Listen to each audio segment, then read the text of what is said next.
করো কি করো, বাচ্চাদের মনে তো নানা কথা আসে, কিন্তু এ বর্ণ যে সাংঘাতিক, সর্বনেশে বর্ণ যেন আর কারো কানে না চায়। ঠাকুর কি গো বলো, কে আমাদের জেঠু? ছোট বৌমা, মেজ বৌমা, বাচ্চাগুলোকে রেতের খাবার না খাইয়ে কোথায় তোমরা?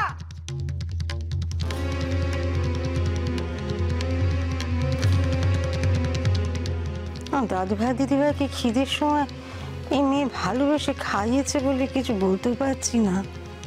এমনিতে দুঃখী মেয়ে, কিন্তু একে নিয়ে মহাতান্তরে পড়া গেল দেখছি। ঠাম্মি, এই কবিতা জেঠি আমাদেরকে কি সুন্দর করে খাইয়ে দিচ্ছে দেখো। তোমার পেট ভরেছে দাদু ভাই? খুব পেট ভরেছে।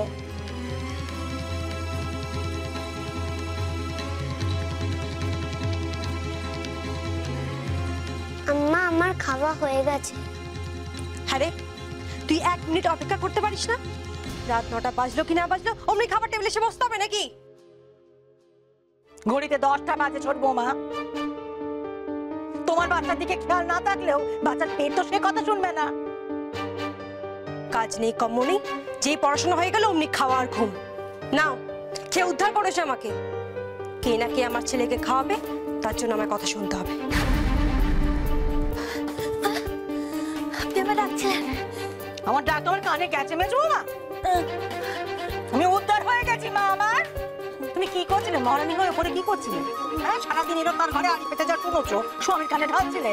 হ্যাঁ মা। না না, আমি তো মানে ওই আসলে কি বলেন তো, ইয়ে মানে কি? ইয়ে মানে কি? রেতের বেলা যে মেয়ে খাবে সে খেয়াল নেই তোমার? কি গা, হ্যাঁ মা হয়ে বাচ্চা নি সুখী না? আজকালকার দিনের মেয়েগুলো মা হতে চায় না, কেমন ধারা বাবু? নিশিত, আমি এবার একটা সিদ্ধান্ত নিতে চাই।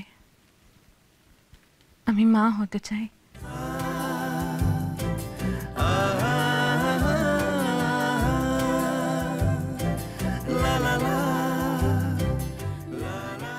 আমি মাকে আর তোমাকে আর কষ্ট দিতে পারছি না। শুধু অফিস কি করে ম্যানেজ করব সেটাই বুঝতে পারছি না।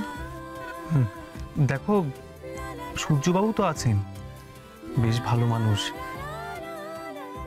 আর আমার তো মনে হলো উনি তোমার বন্ধু স্থানীয়। আমার মনে হয় কি জানো তো শশী, উনি সবকিছু ঠিক করে দেবে। সূর্য, তুমি আর লোভ পেলে না? ও সামলাবে না অন্য কিছু? সারাক্ষণ আমার লেগ পুলিং করতে থাকে। নাও শশী, আর যাই বলো তাই